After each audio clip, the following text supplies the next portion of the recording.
sukacitaku. Yesus kekuatanku,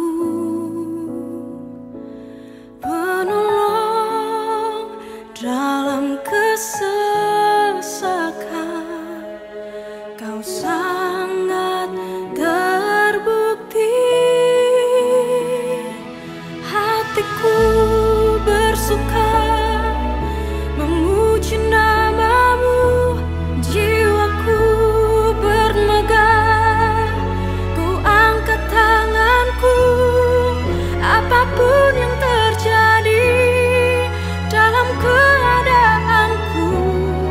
Sukacitaku hanya di dalam-Mu.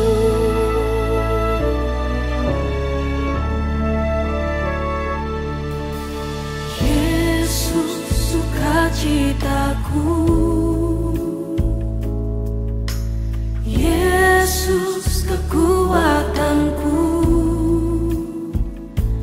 penolong dalam kesesakan. Kau sangat terbukti, hatiku bersuka memuji namamu, jiwaku bermegah. Ku angkat tanganku, apapun yang terjadi dalam keadaanku. Sukacitaku hanya di dalam-Mu.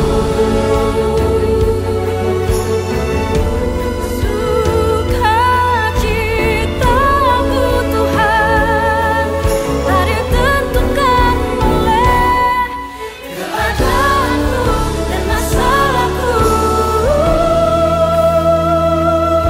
Mari saudara kita berikan sukacita kita kepada Tuhan. Hatiku bersuka memuji namamu, jiwaku bermegah. Ku angkat tanganku, apapun yang terjadi dalam keadaanku. Sukacitaku hanya di dalam-Mu.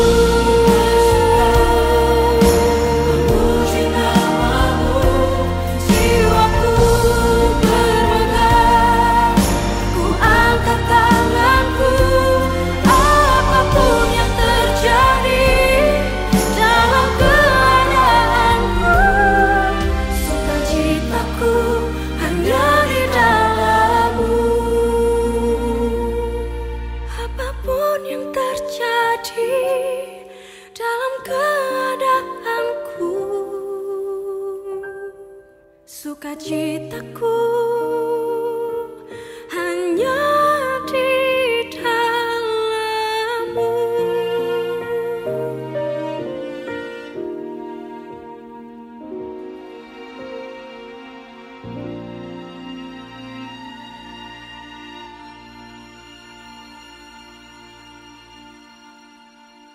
Shalom, selamat datang di ibadah online GBI Bethel. Kami juga mau mengundang bagi Bapak Ibu yang baru pertama kali hadir di ibadah ini. Salam kenal buat Bapak Ibu semua. Semoga Bapak Ibu semua bisa terberkati oleh ibadah ini. Bagi Bapak Ibu Saudara sekalian yang membutuhkan layanan doa dan konseling, silakan mengetik di kolom chat. Nanti akan ada tim pelayan Tuhan yang akan menyapa Bapak Ibu Saudara sekalian. Saat ini mari kita siapkan hati kita untuk masuk dalam pujian dan penyembahan. Tuhan, terima kasih kalau hari ini kami bisa hadir di ibadah online ini. Ini bukan suatu kebetulan Tuhan.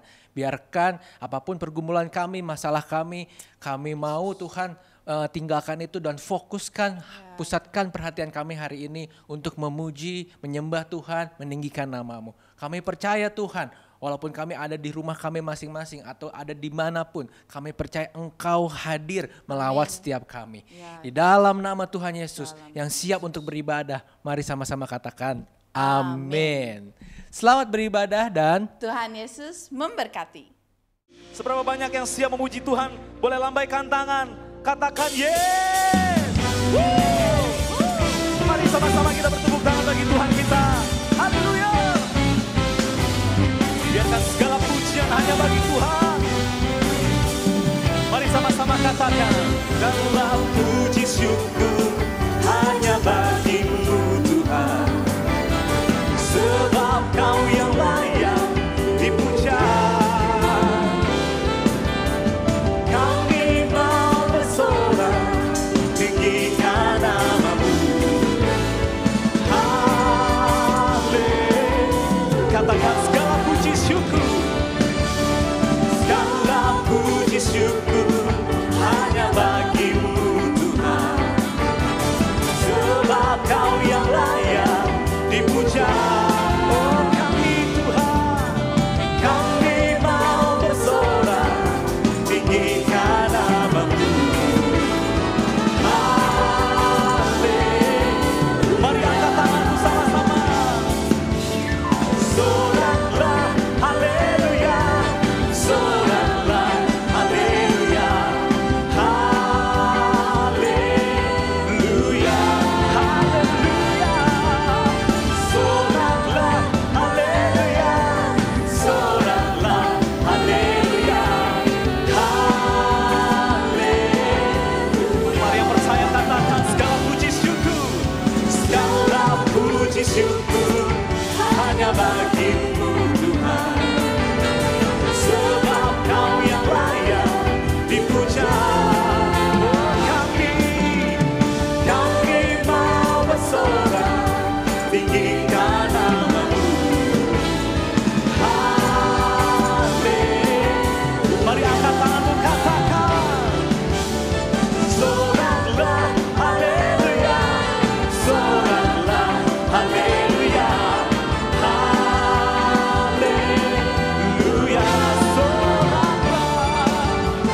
Soraklah, haleluya. Soraklah, haleluya. Haleluya. Jemaat Tuhan dengan keras katakan soraklah.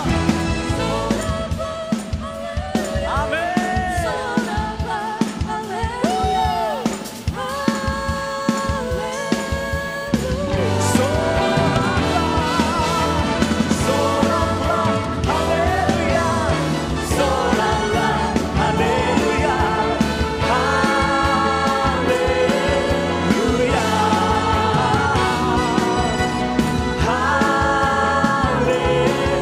Haleluya.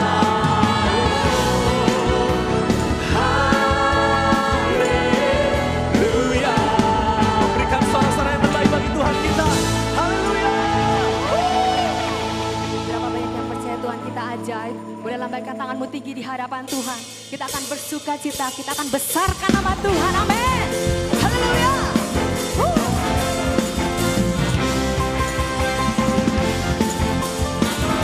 Kami bersuka cita Tuhan. Sama-sama katakan. Besarkan nama Tuhan, pujilah Dia. Kemurahannya besar, tiada terkira. Aku tak dapat balas betapa besar kasih-Nya. Oh, besarkanlah namanya, besarkan nama Tuhan, besarkan nama Tuhan, pujilah Dia. Kemurahannya besar, tiada terkira. Aku tak dapat balas betapa besar kasih-Nya. Oh, besarkanlah namanya.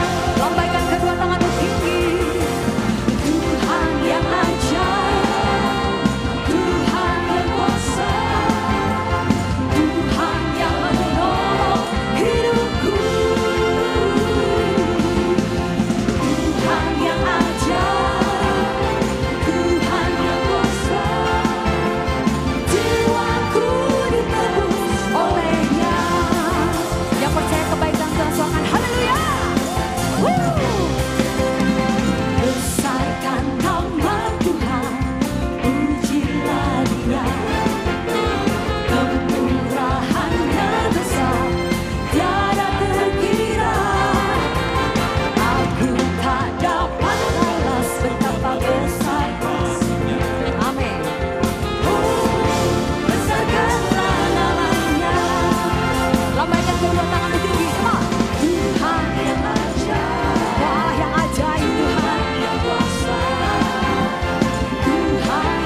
kemuliaan bagi Tuhan kita yang ajaib. Terima kasih Tuhan. Terima kasih untuk kasih-Mu Tuhan Yesus. Kau telah memberikan pengampunan bagi kami semua. Begitupun kami Tuhan. Mampukan kami untuk mengampuni orang yang bersalah kepada kami.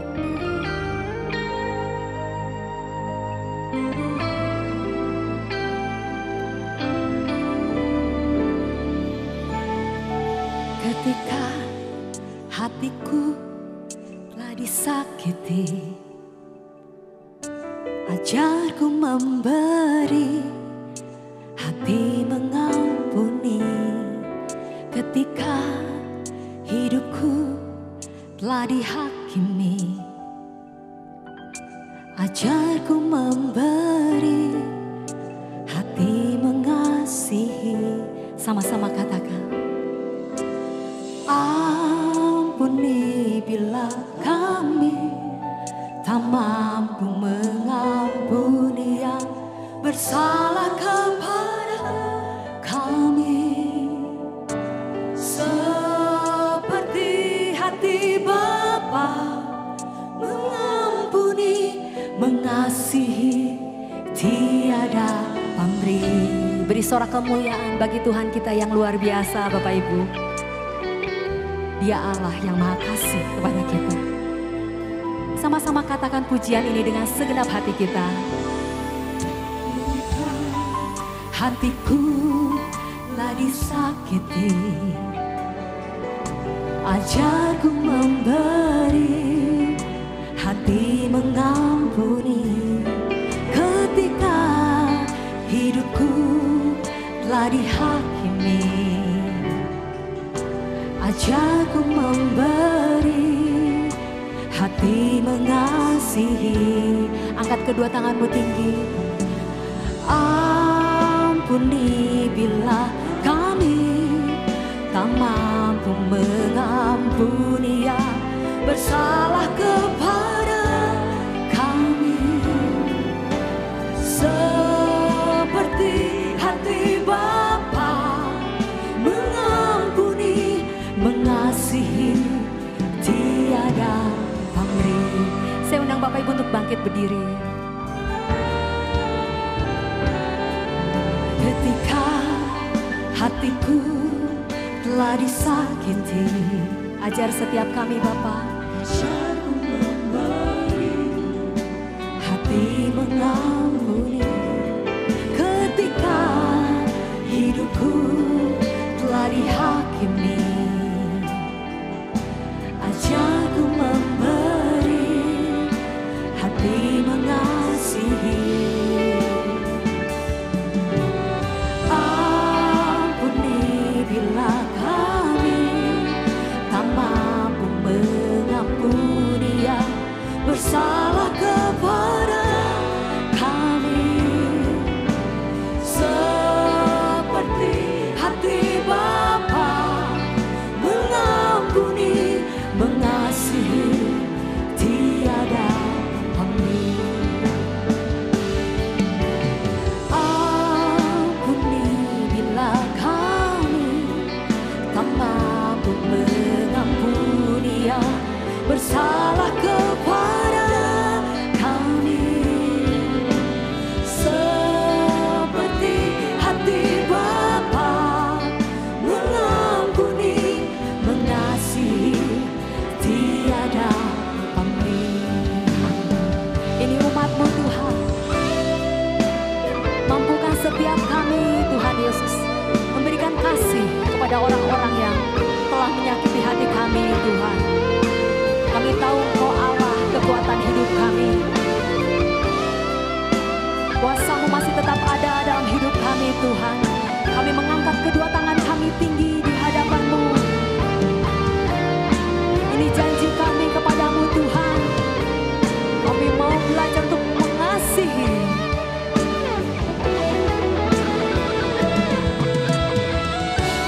Ampuni bila kami tak mampu mengasihi bersalah kepada.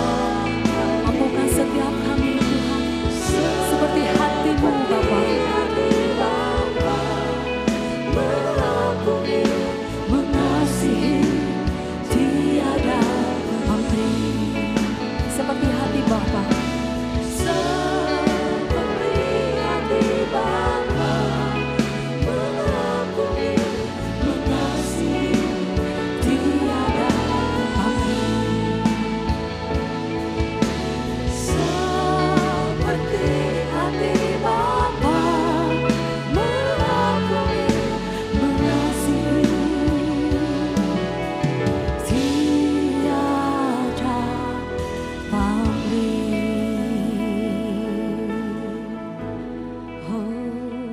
Haleluya. Mari sama-sama kita tundukkan hati kita untuk berdoa. Bapa, terima kasih untuk hari ini. Terima kasih untuk selawatan-Mu. Terima kasih untuk berkat-Mu yang luar biasa. Tuhan, hari ini kami mau mendengarkan firman-Mu. Berikan kepada kami ya Tuhan tanah hati yang subur, agar kami bisa mendengarkan, melakukan firman Tuhan. Tuhan memberkati hamba-Mu yang akan menyampaikan firman Tuhan, kiranya hanya pesan-Mu saja yang disampaikan ya Tuhan. Dan pada hari ini kami semua siap mendengarkan firman Tuhan. Terima kasih Tuhan Yesus, kami berdoa dan mengucap syukur. Haleluya, amin. Hari ini kita akan sama-sama merenungkan firman Tuhan yang diberikan judul Gaya Hidup Saksi Kristus.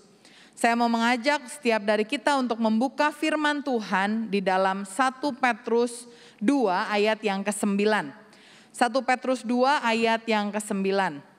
Firman Tuhan berkata, "Tetapi kamulah bangsa yang terpilih, imamat yang rajani, bangsa yang kudus, umat kepunyaan Allah sendiri, supaya kamu memberitakan perbuatan-perbuatan yang besar dari Dia yang telah memanggil kamu keluar dari kegelapan kepada terangnya yang ajaib." Amin. Kemarin kita baru menyaksikan pembukaan dari sebuah acara yang dinanti-nantikan di Indonesia. Karena ini adalah satu acara yang spesial dan terutama di tahun ini diadakan di tempat yang spesial. Ada yang menonton pembukaan PON 20 kemarin di Papua. Satu acara yang begitu megah, satu acara yang begitu luar biasa dan dianggap sebagai salah satu pencapaian yang luar biasa karena itu tidak diadakan di Jakarta, tetapi di satu tanah yang jauh yang mungkin tidak semegah Jakarta dulunya, tapi mulai dia dikenal sebagai bagian dari Indonesia yang membawa kebanggaan buat kita semua. Dan memang masih ada nuansa-nuansa menyenangkan dari kompetisi olahraga. Karena kemarin ini kita juga baru memenangkan Olimpiade, sesuatu hal yang jarang sekali terjadi. Dan apalagi belum pernah terjadi di cabang bulu tangkis ganda putri yang dimenangkan oleh Apriani dan Gracia Poli.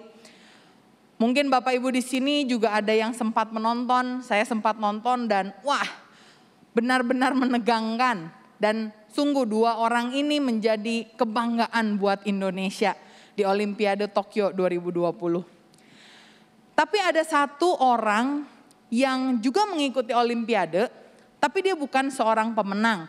Dia tidak pulang membawa medali emas, dia tidak pulang membawa medali perak, bahkan medali perunggu pun tidak.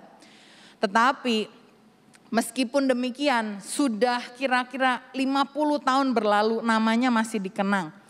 Orang ini namanya adalah John Stephen Akhwari.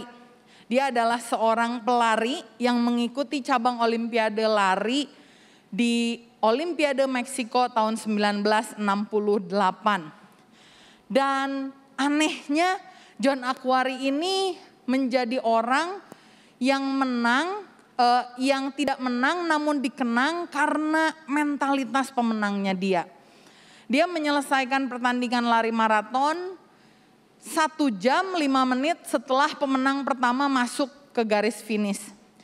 Dia mengalami cedera yang cukup berat, dia jatuh, kemudian bahunya terseleo, dan kemudian dia jalan harus tertati-tati menahan sakit. Tapi dia menyelesaikan pertandingannya dengan baik. Ketika ditanya, dia berasal dari satu negara namanya Tanzania. Mungkin bukan negara yang terlalu banyak dikenal juga. Tapi dengan adanya John Stephen Akhwari ini, sekarang kita tahu ada negara namanya Tanzania. Sewaktu diwawancara ditanya, kenapa kamu tetap menyelesaikan pertandingannya? Padahal kamu tentu tahu kamu tidak akan mendapatkan medali, tidak akan mendapatkan bahkan hadiah. Tapi kenapa kamu menyelesaikannya? Dan dia menjawab, "My country did not send me 5,000 miles to start the race. They sent me 5,000 miles to finish the race." Artinya negara saya tidak mengirim saya 7.000 kilometer jauhnya untuk memulai pertandingan. Tetapi negara saya menyuruh saya, mengirim saya 7.000 kilometer untuk mengakhirinya. Satu mentalitas yang luar biasa. John Akhwari tahu dia dikirim ke Mexico City bukan untuk menikmati indahnya kota Meksiko. Dia dikirim, dia dilatih bukan hanya sekedar untuk berpartisipasi. Dari 75 pelari yang berlari di Meksiko Olimpiade 1968, ada 15 orang yang bail out, yang tidak menyelesaikan pertandingannya. Tapi John Stephen Akhwari bukan salah satu dari mereka. Kalau kita lihat, dia membanggakan karena dia tahu misi yang dia harus emban dan harus laksanakan. Dan dia menjadi legenda karena misi yang diberikan kepadanya dituntaskan sampai selesai. Dia lakukan semaksimal mungkin. Ini juga seperti teladan Tuhan Yesus. Dia datang ke dunia, Lukas 19 ayat 10 dikatakan, sebab anak manusia datang untuk mencari dan menyelamatkan yang hilang. Semenjak awal Tuhan Yesus tahu apa yang harus dia lakukan.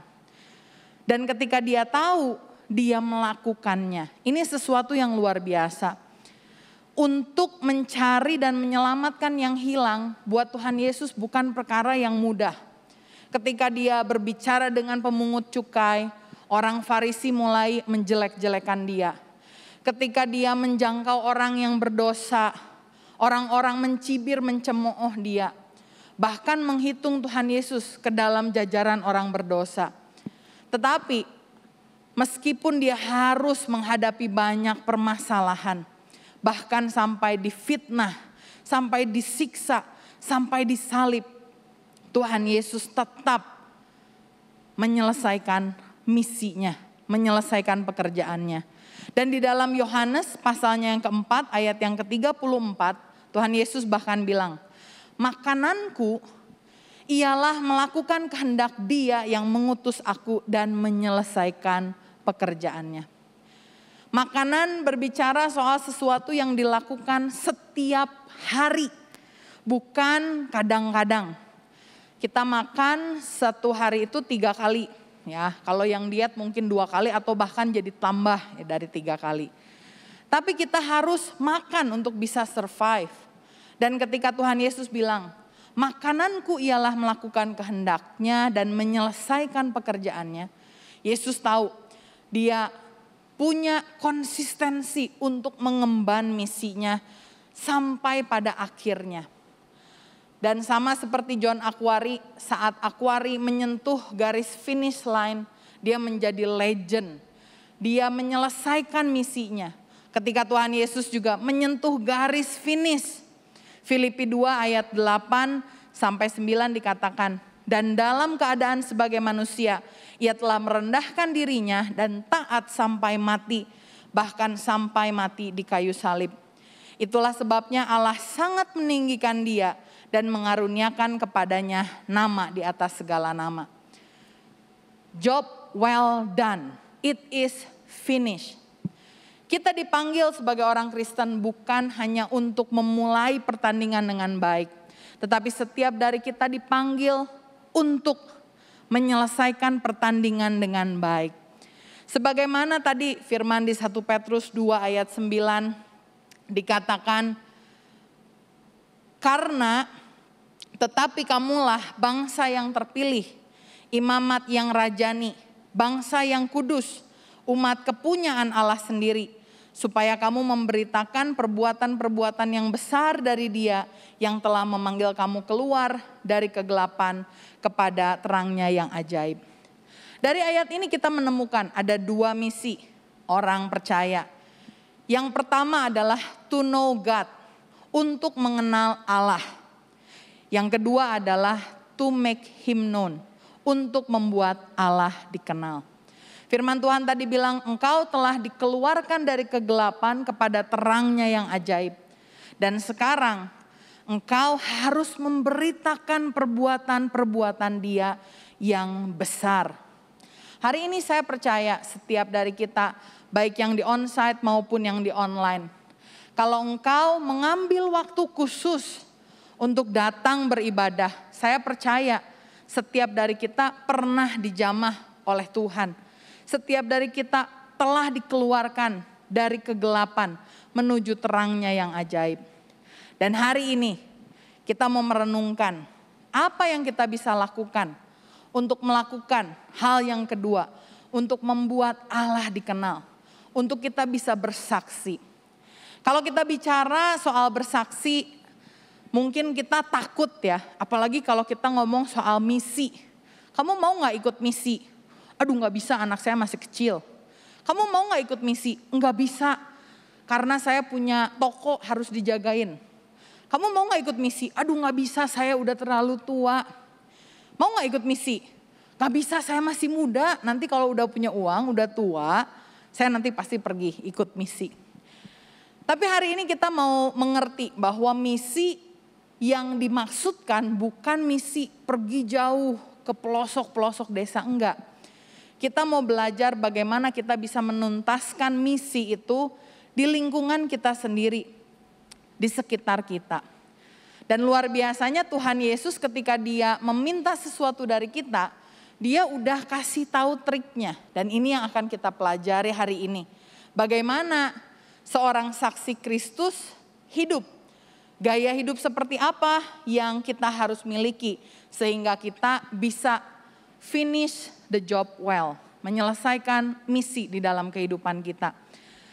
Ada 5 hal yang saya ingin sampaikan dari perenungan saya di kitab Lukas pasalnya yang ke-10. Lukas 10 ini menceritakan bagaimana Tuhan Yesus mengirimkan murid-murid Tuhan Yesus. Kalau saudara tahu, murid Tuhan Yesus yang paling terkenal itu ada 12 orang. Tetapi di luar 12 orang itu, dia masih punya murid-murid yang lain. 70 diantaranya adalah mereka yang diceritakan oleh pasal ini. Dan Tuhan mengutus mereka untuk pergi memberitakan Injil. Di dalam Lukas 10 ayat yang pertama, kita mau lihat prinsip apa sih, gaya hidup apa yang seorang saksi harus lakukan dalam hidupnya. Yang pertama adalah hidup dalam komunitas. Lukas 10 ayat yang pertama dikatakan kemudian daripada itu Tuhan menunjuk 70 murid yang lain lalu mengutus mereka berdua-berdua mendahuluinya ke setiap kota dan tempat yang hendak dikunjunginya. Ketika saya baca ayat ini, saya bertanya sama diri saya sendiri, kenapa Tuhan Yesus kurang efektif ya? Kalau kita mau memberitakan Injil biar lebih cepat kirim 70 langsung sendiri-sendiri. Ya ibaratnya kalau kita mau membagikan sembako, biar cepat kalau ada 70 orang, 70 suruh sebar masing-masing bawa 1 untuk kasih ke orang lain. Tapi kenapa Tuhan Yesus mengirim mereka berdua-berdua? Jadi dari 70 kalau dikirim berdua cuman ada 35 tempat yang bisa dijangkau. Tapi saya rasa Tuhan Yesus tahu sama nature kita. Tuhan Yesus tahu sifat manusia yang membutuhkan orang lain.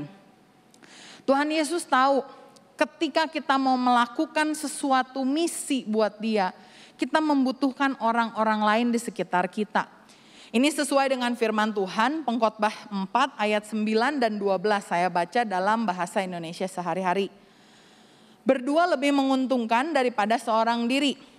2 orang yang bepergian bersama dapat menangkis serangan. Tapi orang yang sendirian mudah dikalahkan. 3 utas tali yang dijalin menjadi 1 sulit diputuskan. Jadi kalau kita lihat seringkali kita tahu apa yang harus kita lakukan. Tapi kita gak konsisten kalau gak ada teman.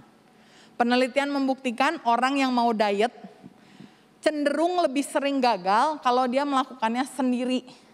Tapi kalau dia punya komunitas diet, komunitas olahraga, komunitas sepeda, apa yang dia hendak lakukan biasanya jauh lebih berhasil. Kesuksesan, rata-rata kesuksesannya itu hampir di atas 70%. Dan dari sini kita bisa melihat, kalau kita mau dipakai Tuhan menjadi saksi Tuhan, kita harus berkomunitas. Ada seorang reformator namanya John Wesley. Dia adalah salah satu bapak dari gereja Metodis yang sekarang sangat besar di seluruh dunia. Ketika dia sedang kuliah, dia tahu bahwa dia membutuhkan orang lain untuk dia bisa bercerita, untuk dia bisa accountability, bertanggung jawab. Dan setiap 3 sampai 4 hari dalam seminggu, setiap sore dia ketemu beberapa orang temannya laki-laki yang cek dia. Hari ini kamu ngapain ya? Ada dosa enggak yang dilakukan? Kamu baca Alkitabnya gimana? Kemarin baca buku apa dan sebagainya. John Wesley padahal seorang bapak reformator yang luar biasa. Dia tetap sadar dia membutuhkan seseorang. Dan kalau saya lihat di dalam Alkitab, Rasul Paulus adalah rasul yang luar biasa. Ketika dia menanam gereja, biasanya gerejanya tumbuh ya. Tapi ada satu kota di mana Paulus pergi sendiri, namanya kota Athena. Dia pergi di sana sendiri dan tidak pernah ada gereja di Athena. Dari sini kita bisa belajar bahwa kalau kita benar mau tumbuh di dalam Tuhan, mengerjakan misi, mengenal Tuhan dan membuat dia dikenal, kita harus berkomunitas. Yang kedua, untuk kita bisa menjadi saksi Kristus, kita harus hidup di dalam doa. Lukas pasalnya yang ke-10 ayatnya yang kedua berkata, katanya kepada mereka, tuaian memang banyak tetapi pekerja sedikit. Karena itu mintalah kepada Tuhan yang empunya tuaian supaya ia mengirimkan pekerja-pekerja untuk tuaian itu.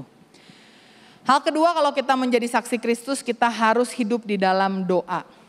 Doa adalah kekuatan yang bisa menggerakkan sesuatu yang tidak bisa kita gerakkan oleh tangan kita. Dan ayat ini mengajak kita untuk berdoa bukan untuk diri sendiri saja, tetapi kita berdoa syafaat untuk orang-orang yang belum mengenal Tuhan. Bapak Ibu, kalau misalkan setiap kali doa, Tuhan tolong berkati saya, anak saya, pekerjaan saya, orang tua saya, semuanya yang berhubungan dengan saya. Mari kita ganti cara kita berdoa. Ada metode yang dikenal sebagai metode 5 jari. Ini metode simple sekali. Setiap dari kita bisa untuk melakukannya. Yang pertama, jari jempol. Kalau kita doa ditaruh paling dekat sama dada. Kita doakan orang tua kita, keluarga kita, terutama yang belum mengenal Tuhan. Kemudian jari telunjuk. Kita berdoa buat orang-orang yang suka kasih petunjuk. Entah itu mungkin hamba Tuhan, bos kita di kantor, dosen kita, guru kita di sekolah. Kemudian yang jari tengah, jari yang paling tinggi, kita doakan pemerintah kita.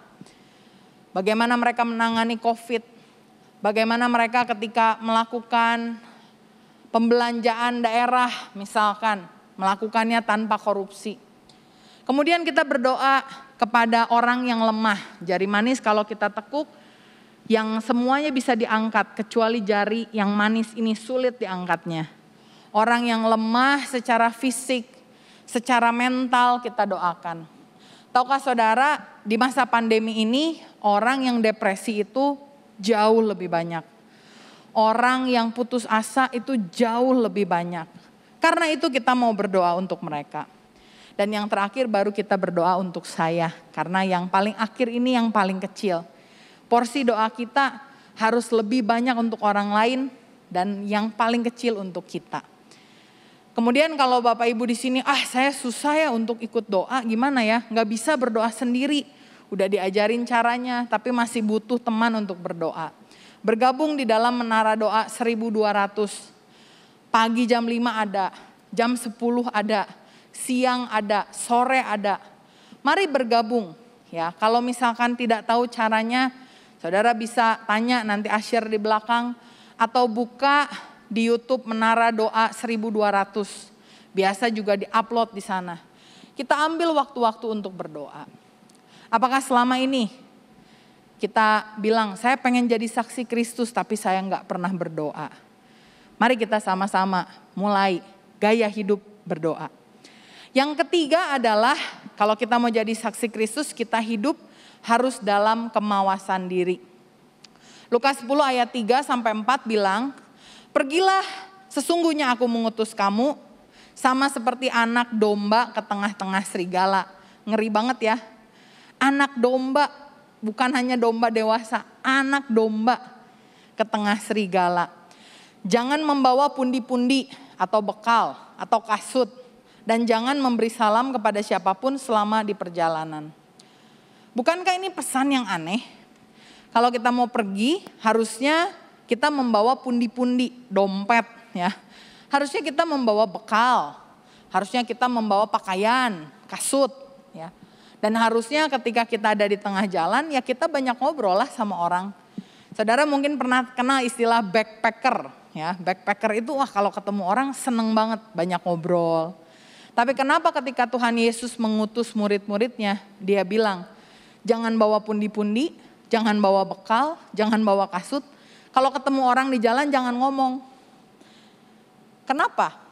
Karena ternyata Tuhan Yesus tahu, kita manusia seringkali gampang untuk digantikan perhatiannya. Seringkali fokus kita hilang di tengah jalan. Kita tahu asalnya mau ke kota B, tapi ketemu orang di jalan, kita jadi pergi ke kota D. Kita tahu kita mau ke kota A, tapi ternyata setelah lihat dompet, wah kayaknya di kota C lebih banyak uangnya, jadi kita ke kota C. Karena itu kita belajar untuk menentukan prioritas kita dan mengingat fokus kita. Ada sebuah dongeng dari Yunani kuno tentang seorang wanita yang tomboy namanya Atalanta. Dia adalah perempuan yang gak mau menikah. Papahnya udah bingung, aduh ini gimana ya, anak gadis satu-satunya gak mau menikah. Atalanta bilang, saya gak mau menikah karena pria-pria itu semua lebih lemah dari saya. Bisa dibuktikan kalau ada orang yang bisa lari mengalahkan saya mau menikah sama dia. Akhirnya papanya setuju dan bilang oke, saya akan kasih sayembara, saya buka buat pria-pria, kan banyak yang suka sama kamu, tapi kamunya aja yang gak mau, banyak milih katanya. Si Atalanta bilang ya saya pengennya yang bisa mengalahkan saya dong. Akhirnya dia coba, ada banyak pria yang coba kalahkan Atalanta ini, gak ada yang menang satupun karena memang Atalanta jago lari. Datanglah seorang pria namanya Melanion. Dia datang dan kelihatannya bukan orang yang jago lari. Dan dia juga bilang, saya tuh sebenarnya gak jago lari tapi saya mau coba. Dia datang, dia membawa 3 buah apel emas. Dia siapkan di dalam kantung dan ada yang tanya, kamu kenapa ngapain bawa apel emas gitu, dibawa lari kan berat. Melanion bilang, enggak apa-apa saya mau bawa. Melanion mulai berlari, wah sekuat tenaga dan gak lama bener. Atalanta udah mau nyusul dia. Ketika dia mau nyusul, si Melanion keluarin apel emasnya. Dan dia lempar ke sisi. Apel emasnya menggelinding terus jauh. Atalanta bingung, itu tadi apa ya? Lalu dia pikir, nanti kalau saya ambil dulu itu barang yang dilempar, saya nanti kejar lagi juga keburu. Benar, akhirnya Atalanta lari ke sebelah kanan. Dia coba temukan apel emas ini di semak-semak. Dia ketemu, dia lihat dan dia bilang, aduh bagus banget ini apel emas ya. Dia pandangi, dia lihat. Tiba-tiba dia ingat, loh saya kan lagi lomba ya. Wah akhirnya dia balik lagi ke run track-nya. Dia coba kejar si Melanion dan di tengah jalan waktu mau tersusul, Melanion lakukan trik yang sama. Dia lempar lagi apel emasnya. Dan kemudian Atalanta mengulangi kesalahan yang sama. Itu apa ya? Dia cari, dia temukan, dia lihat keindahannya. Dia baru ingat, aduh ikut lomba. Dia balik lagi kejar si Melanion. Dan terakhir, hampir masuk ke garis finish. Melanion menggelontorkan apel emas yang terakhir. Dan kemudian si Atalanta kembali terjebak. Dan kemudian pertandingan dimenangkan oleh Melanion. Sehingga mereka berdua akhirnya menikah. Apakah apel emas di dalam kehidupan kita? Apakah itu posesi kita, keuangan kita, kekayaan kita? Apakah itu profesi kita, usaha, bisnis, toko, pekerjaan kita? Ataukah itu pergaulan kita? Mungkin teman-teman yang kita pertahankan, yang membuat kita gak fokus mengejar Tuhan. Biasa orang-orang yang mulai masuk ke tahun baru bilang, saya tahun ini mau lebih sungguh-sungguh sama Tuhan. Mau lebih cari jiwa sama Tuhan. Mau lebih baca Alkitab sama Tuhan. Tapi dikenalkan sama orang, distraction, gangguan yang lain. Fokus kita jadi beralih ke sana. Ingat ini, prinsip yang dipakai oleh setan. If the devil cannot destroy you, it will try to distract you. Jika iblis tidak bisa menghancurkanmu, dia akan coba untuk mengalihkan perhatianmu. Hati-hati, kalau dia nggak bisa menghancurkan kita, dia akan buat kita fokus hati kita beralih dari Tuhan.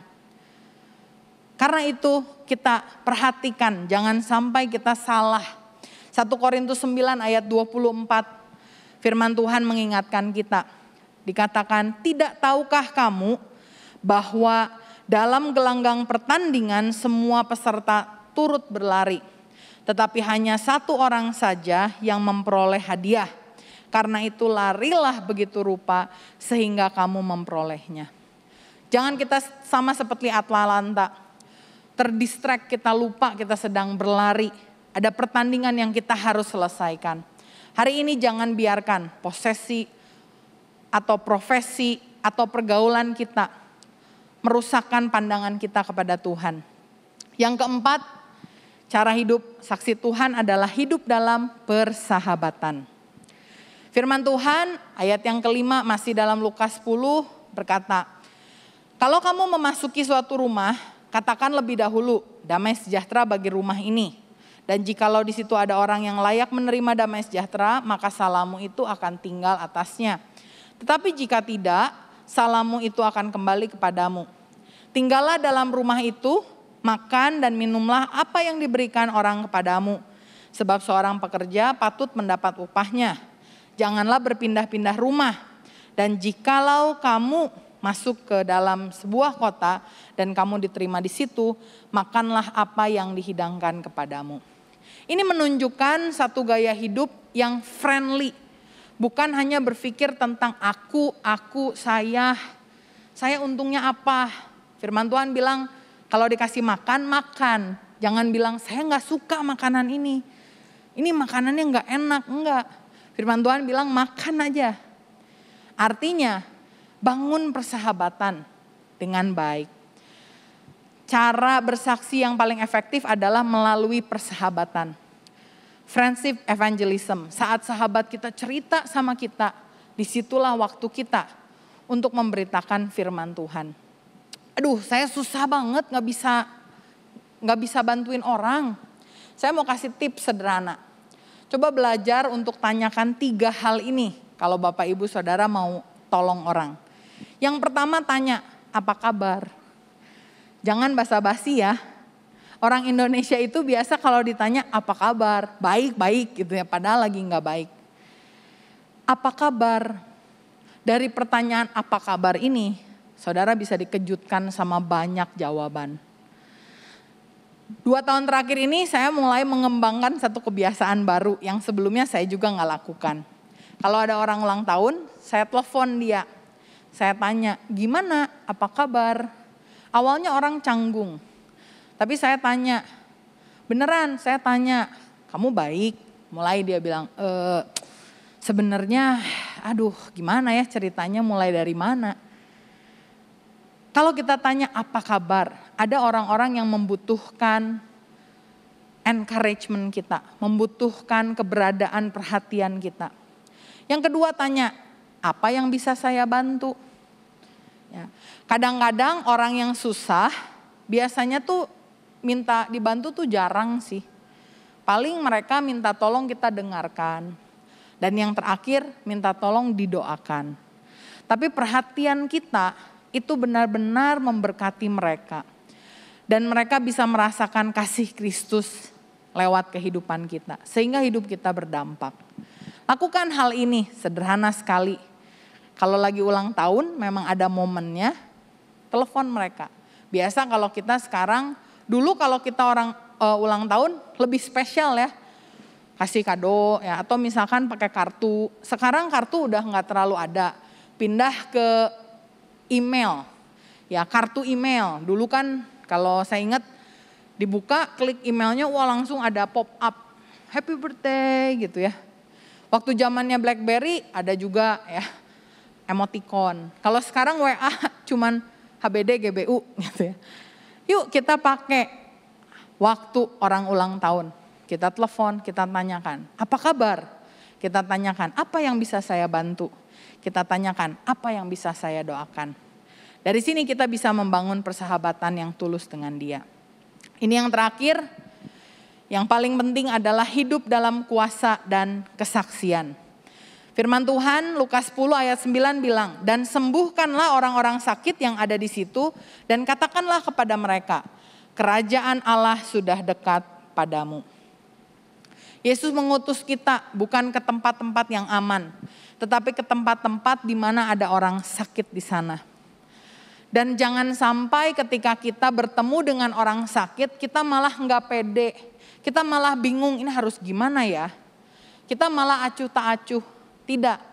Di dalam Markus pasalnya yang ke-16 ayat 15 sampai 18 firman Tuhan bilang, lalu ia berkata kepada mereka, pergilah ke seluruh dunia, beritakanlah Injil kepada segala makhluk.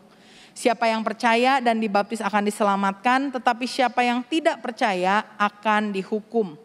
Tanda-tanda ini menyertai orang percaya. Siapa yang di sini percaya Tuhan Yesus boleh angkat tangan? Berarti ini adalah tanda-tanda yang Tuhan berikan sama saudara. Karena firman Tuhan bilang begini, tanda-tanda ini akan menyertai orang-orang percaya. Kalau kita percaya, tanda-tanda ini jadi milik kita. Mereka akan mengusir setan demi namaku. Mereka akan berbicara dalam bahasa-bahasa yang baru bagi mereka. Mereka akan memegang ular dan sekalipun mereka minum racun maut, mereka tidak akan mendapat celaka. Mereka akan meletakkan tangannya atas orang sakit dan orang itu akan sembuh. Jangan pulang dari sini langsung cari ular, bukan.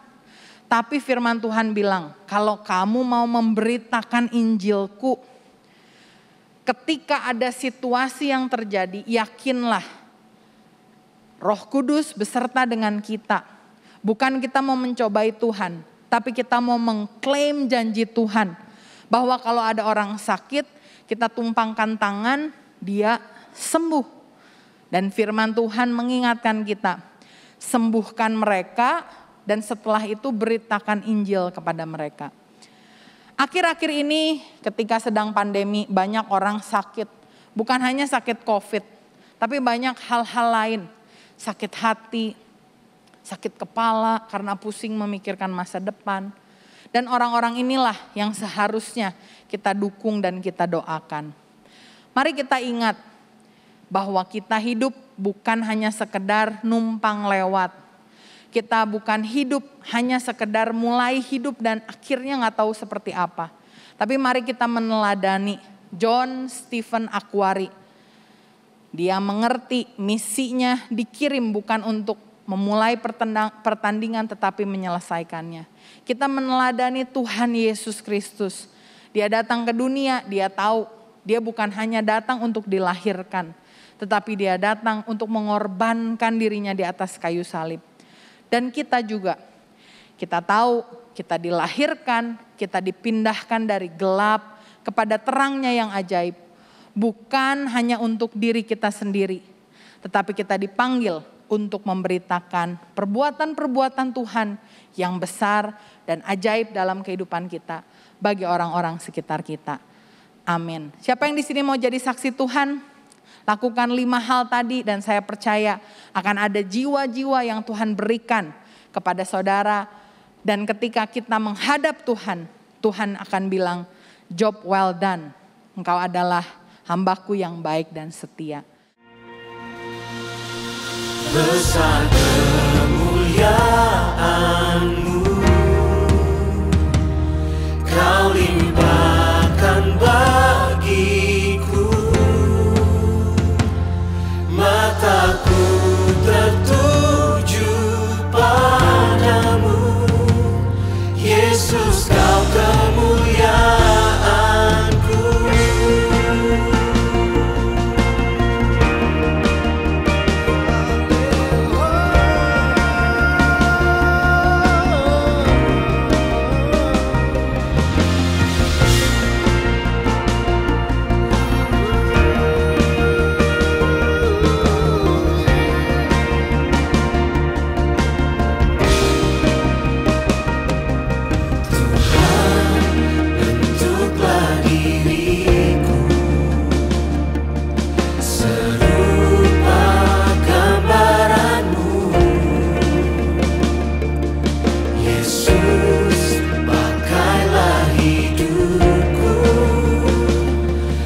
bagi kerajaanmu.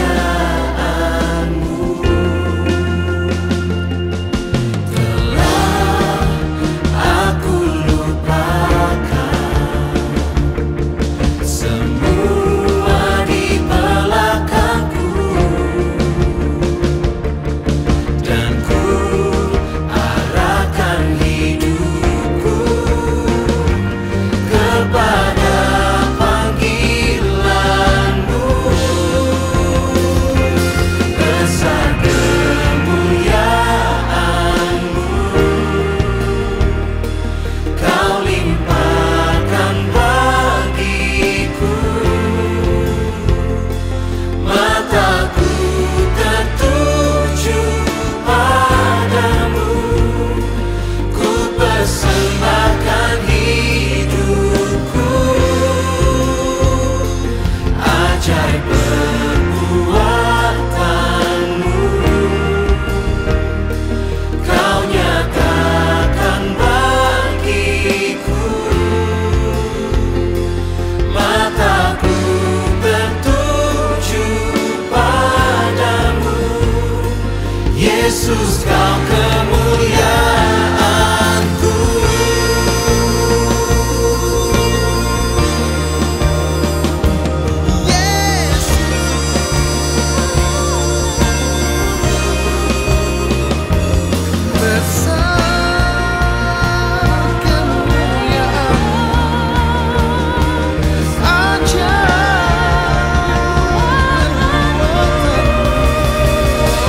Engkau layak dipuji, Engkau layak dimuliakan.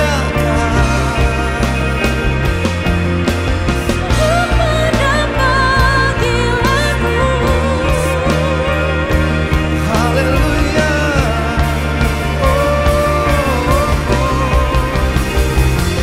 Besar kemuliaanmu, kau limpahkan bagiku. Mataku tertuju padamu, ku persembahkan hidupku. Ajaib perbuatanmu, kau nyatakan bagiku. Mataku tertuju padamu, Yesus, kau kemuliaanku. Yesus, kau kemuliaanku. Yesus, kau